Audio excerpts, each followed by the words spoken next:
Hello, my name is Sierra Landers. Today I am going to be showing you how to use some upper chest, tricep, and bicep exercising machines. The machines at gym facilities can sometimes seem intimidating if you're unsure how to use them. Here are a few clips to show how to properly place your arms in the machines as well as the full range movement that you must complete in order to use the machine effectively.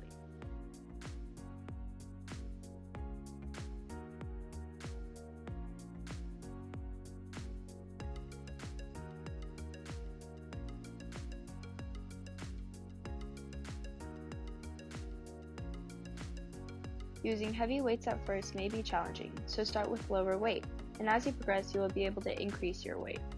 It is very important to remember that your muscles are stretching when you are lifting. This means that the best result will come from repeatedly stretching them over periods of time. This is where reps are very important. In each clip, the female is able to perform multiple lifts in a short period of time. With practice, you will be able to complete these exercises and increase strength and muscle mass.